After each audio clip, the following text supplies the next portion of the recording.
ये IME number change करता है, चोरियां टिकटियां करता है, आंटियां फंसाता है, उनसे गोल्ड लेता है, पैसे लेता है। आपकी शादी कितना अर्सा पहले हुई थी? 2017 में मैं इस्लाम कबूल करती हूँ और 2017 में ही इसे निकाह करती हूँ चोरी। उन्होंने ही हमसे पैसे लिए, उन्होंने बोला हम ये नादरा में भी भेज देंगे। उन्होंने सर्टिफिकेट दिया हाँ, आपको? सर्टिफिकेट नादरा दिया, का मेरे पास है। जो कंप्यूटराइज्ड हाँ, निकाहनामा वो है, होता मेरे पास है। इस फाइल में मौजूद है।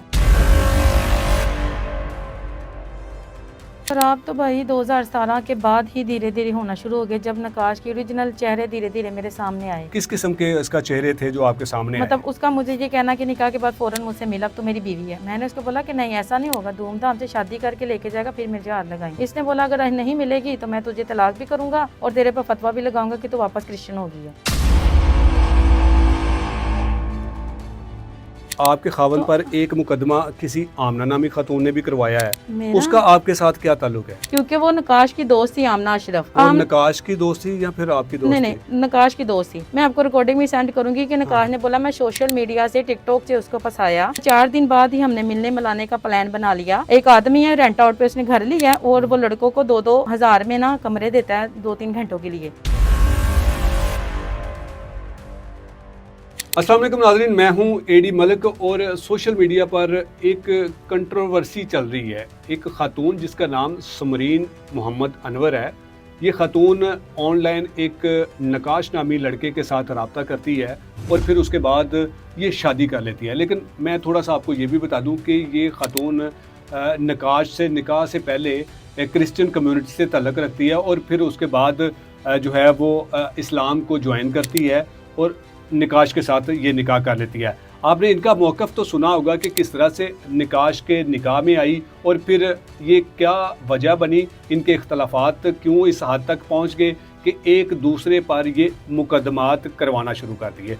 हालिया कुछ दिनों पहले इन्होंने अपने ही साबिका शोहर पर 376 जना का मुकदमा दर्ज करवाया जाता है और फिर उसके बाद जब उस मुकदमे की तफ्तीश की जाती है तो वो मुकदमा खारिज कर दिया जाता है और उल्टा धोखाधड़ी की दिफात के तहत मुकदमा दर्ज करके इनको मुलज़मा बना दिया जाता है।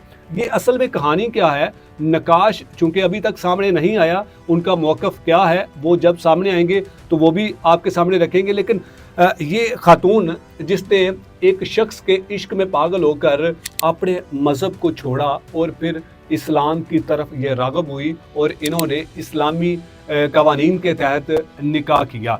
लेकिन क्या वजह थी कि इनके ससुराल में इनके साथ क्या कुछ होता रहा और आखिरकार फिर इन्होंने अपने खावंद के ख़िलाफ़ क्यों इतना बड़ा बोल्ड स्टेप लिया और उसके ख़िलाफ़ जना का मुकदमा दर्ज करवा दिया? समरीन हमारे साथ मौजूद है और इन्होंने काफ़ी ज़्यादा जो डॉक्यूमेंट्स हैं वो आपके सामने रखे हैं और बहुत सारे इंटरव्यूज़ में इन्होंने खुलकर बताया। लेकिन किसी भी इंटरव्यू में या किसी भी इंटरव्यू करने वाले शख्स ने इनके साथ जो इनके ऊपर जो 420 का मुकदमा दर्ज हुआ उसके बारे में किसी ने कोई सवाल नहीं किया। आज हम इस वीडियो में आपकी नज़र वो तमाम चीज़ें रखेंगे जो आप जानना चाहते हैं कि इस वाक़या में असल हकीकत क्या है। समरीन, आपने अपनी कहानी तो बता दी कि किस तरह से आपका नकाश के साथ राब्ता हुआ। आप ये बताइएगा कि नकाश पर जो जना का मुकदमा आपने दर्ज करवाया वो कैसे आपने अपने खावन पर जो है वो मुकदमा दर्ज करवा दिया? पहली बात तो वो मेरा खावन नहीं है। 2022 में मुझे तलाक दिया, उसके बाद फिर मुख्तलिफ दफ़ा पे अपने बहनों और अम्मी अब्बू के सामने मुझे तलाक दिया, उसके बाद फ़ोन मैसेजों पे भी तलाक दिया, वो भी रिकॉर्डिंग है मेरे पास। किस तरह से तलाक उसने कोई डॉक्यूमेंटली तौर पर एक डॉक्यूमेंट दिया उसने, उसके बाद वो कुछ महीनों बाद फिर उसने फ़ोन पे तलाक देना, फिर 6 महीने बाद 4 महीने बाद फिर फ़ोन पे तलाक बोल देना। मतलब मेरा उसके साथ रिलेशन नहीं था। ठीक है। उसके बाद फिर मुझे कुछ पता चलता है उसके बारे में मजीद और कि ये अभी भी अपने वो हरकतों से जो ये कर रहा था बाज नहीं आ रहा, जो मेरे सामने चीजें आई। ठीक है। और औरतों के साथ इसके किस किस्म की चीजें आपके सामने आई? और औरतों के साथ उसके लिंक थे। आपकी शादी कितना अर्सा पहले हुई थी? 2017 में मैं इस्लाम कबूल करती हूँ। ठीक है। और 2017 में ही इसे निकाह करती हूँ चोरी। अच्छा, चोरी घर वालों से चोरी करती हूँ। आपने अपने घर वालों से चोरी किया था या नकाश ने अपने घर वालों से चोरी किया? नहीं, नकाश ने करने के बाद अपने घर में सब कुछ बता दिया था, पर उन्होंने कहा कि हमने कबूल इसको नहीं करना, तो फारग कर दे। ये भी बात है, आप उधर जाके मौलवी साहब से पूछ सकते हैं कि नकाश वहाँ पे इसको तलाक नामा लेके लिख के और ये कहने आया था कि ये निकाह आप खत्म कर दे इधर से। एक सेकंड, मुझे ये बताएं कि जो आपने नकाश के साथ निकाह किया था वो कहाँ पर किया था और किस तरह से किया था ये थोड़ा सा तफसील से बता दीजिएगा। वो मैंने 2017 में जामे शर्फिया वादत रोड पर मदरसा है लाहौर में। लाहौर में। अच्छा, वहाँ पर जाके हाँ किया? जी, पहले करना- इस्लाम वहाँ पे कबूल किया वहीं या पे निकाह पे वहाँ पे निकाह किया था? पहले इस्लाम कबूल किया वहाँ पे, ठीक है, फिर कुछ दिन बाद वहीं पे जाके निकाह भी किया नकाश के साथ। ठीक है। और निकाह नामा आपने रजिस्टर्ड करवाया? रजिस्टर करवाया। कहाँ पे करवाया था? नादरा नहीं होता हाँ हाँ, उधर, उन्होंने ही हमसे पैसे लिए, उन्होंने बोला हम ये नादरा में भी भेज देंगे। उन्होंने सर्टिफिकेट दिया हाँ, आपको सर्टिफिकेट नादरा दिया, का? मेरे पास है। जो कंप्यूटराइज हाँ, निकाह वो नामा है, होता मेरे पास है। इस फाइल में मौजूद है? इस फाइल में नहीं, पता नहीं, देखना पड़ेगा। अच्छा, है देखिए। वैसे मेरे पास वो मौजूद है मेरे पास। हम्म, पेपर से जो निकाह करते हैं ना, ठीक है। हाथ वाला निकाह, वो भी मेरे पास मौजूद है। अच्छा, वो दिखाइएगा जरा कि ये हाथ वाला निकाह है, अच्छा ठीक है। ये आपने जो है वो निकाह किया था? ये जामे उसके साथ? शर्फिया का निकाह है। जामिया शर्फिया का निकाह नामा आपके जी। पास है और इन्होंने ही आपको कंप्यूटराइज दिया? ये देखें, ये कंप्यूटराइज दिया। ठीक है, ये आपका निकाह जो है वो नाज़रीन आप ये हमारी स्क्रीन पर भी देख सकते हैं कि ये इनका जो निकाह है, जो मैनुअली होता है, जो निकाह ख्वां जो है वो मौके पर जो सारे कवायद और ज़वाबित देखते हैं और ये निकाह नामा इनके पास मौजूद है। और ये लाहौर का मौज़ा 148 और यूनियन कौंसिल को जामिया शरफिया है लाहौर की है और इनके पास ये कंप्यूटराइज जो है वो निकाह नामा भी मौजूद है। और यकीनन ये जिन्होंने इनका निकाह करवाया था और उन्होंने ही फिर इनका निकाह कंप्यूटराइज करवाया होगा। अच्छा, मुझे बताएं कि फिर आपके शादी के जो इख्तलाफात थे वो कैसे ख़राब हुए अपने खावंद के साथ? खराब तो भाई 2017 के बाद ही धीरे धीरे होना शुरू हो गए, जब नकाश के ओरिजिनल चेहरे धीरे धीरे मेरे सामने आए। किस किस्म के इसका चेहरे थे जो आपके सामने मतलब उसका मुझे ये कहना कि निकाह के बाद फौरन मुझसे मिला, अब तो मेरी बीवी है। मैंने उसको बोला कि नहीं, ऐसा नहीं होगा, धूमधाम से शादी करके लेके जाएगा, फिर मुझे हाथ लगाएंगे। इसने बोला अगर नहीं मिलेगी तो मैं तुझे तलाक भी करूंगा और तेरे पर फतवा भी लगाऊंगा कि तू वापस क्रिश्चियन हो गई है। इस तरह के इसने मुझे वर्ड यूज किए। मैंने डरना कि अब ना मिलूंगी तो ये नुकसान करेगा, मिलूंगी तो अगर करने के बाद ये छोड़ दे तब भी नुकसान, आगे जाऊँ या पीछे जाऊँ, यही सोचती थी। फिर मतलब इसका बार बार मुझे फोन करना, फोर्स करना, बोलना, फिर मैं कहना चलो कर ही लेती हूँ, अब तो उसकी बीवी बन ही गई हूँ, मिल ही लूँ इससे। तो खैर धीरे धीरे मिलते मिलते इतना को मतलब हो गया कि 2 साल तक फिर ये मुझे बाहर होटलों में मिलता रहा। घर वालों को नहीं पता था? घर वालों को, इसके घर वालों को पता है, मेरे घर वालों को नहीं पता। तो आप कैसे घर वालों को बिना बताए इसके साथ चली जाती थी? उस टाइम मैं बीकॉम कर रही थी, 3rd ईयर मैंने पास की, 4th ईयर में मैं गई हूँ, जिस दौरान मेरी इसके साथ ये बातचीत हुई, दोस्ती, राब्ता हुआ जी। तो 4th ईयर के मैंने पेपर ही 4 दिए थे, 4 रह गए थे, इसने मुझे वो पेपर ही नहीं देने दी क्योंकि ये कॉलेज के बाहर, अकेडमी के बाहर मौजूद होता था। ये काम क्या करता था? बाबर महमूद की दुकान है हार रोड, उसकी दुकान में ये काम करता था।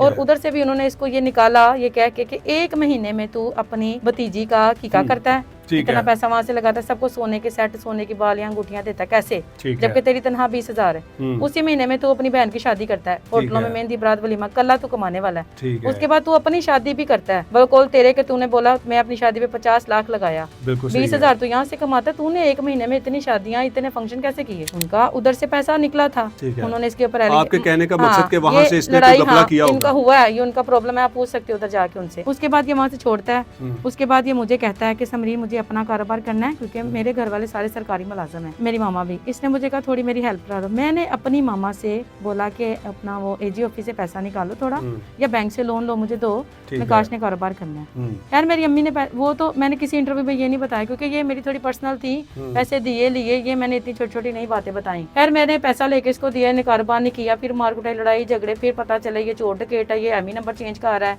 ये लड़के चोरी के फोन लेके इसको देते हैं, ये उनको रिसर्च करके। आपने हमें कुछ चोरी का इसका जो क्रिमिनल रिकॉर्ड भी दिया, ये इसके खिलाफ जो मुकदमात चोरी डकैती के हैं ये नामजद हैं या फिर ये नामलूम मुकदमात में इसको नामजद किया गया? नामजद है, उन्होंने इसको पकड़ा है। अच्छा, वो पकड़ के जेल नहीं भेज देते करके, अदालत में जाते हैं और सारा लीक पढ़ के जुडिशल एक मुकदमा होता है ना, जैसे आपने अभी 376 का जना का मुकदमा दर्ज करवाया कि जी मेरा साबका खावंद नकाश ने मेरे साथ इस तरह से गलतकारी की है, तो इसके खिलाफ कानूनी कार्रवाई की जाए।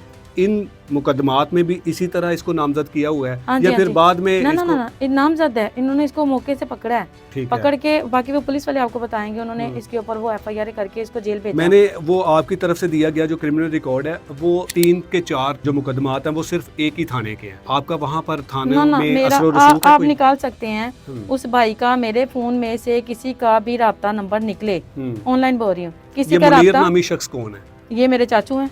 अच्छा, ये क्या करते हैं? ये उधर जॉब करता है अपना। और ठीक कोई है। अगर मेरा भाई, मतलब मेरे अपने जो भाई थे ना, वो तो मेरे से बहुत ज्यादा नाराज हैं अभी भी। अच्छा, आपके जो सगे भाई? सगे भाई हैं, अभी भी सलाम दुआ है पर नाराज हैं। ठीक है। ठीक है ना। और वो मतलब खाना पीना खा लेती हूँ, जो गमी खुशी में बैठ जाती है, पर वो इस तरह मेरे साथ ना ये मामलात में नहीं आ रहे, क्योंकि वो ठीक कह रहे है। किया तूने था, तू बड़ी शियार है, तेनू अकल मौत है, अगर तू एक कदम चुके सी ना तो सोच समझ के चुके सी, ते हुण ना मामलता नु खुद ही सोच समझ के खत्म कर। अच्छा समरीन, आपके खावन पर एक मुकदमा किसी आमना नामी खातून ने भी करवाया है, उसका आपके साथ क्या ताल्लुक है? उसने मेरे ऊपर इसीलिए वर्ड ये यूज किए क्योंकि वो नकाश की दोस्त थी, आमना अशरफ। ठीक है ना। नकाश की दोस्ती या फिर आपकी दोस्ती? नहीं, नकाश की दोस्त थी।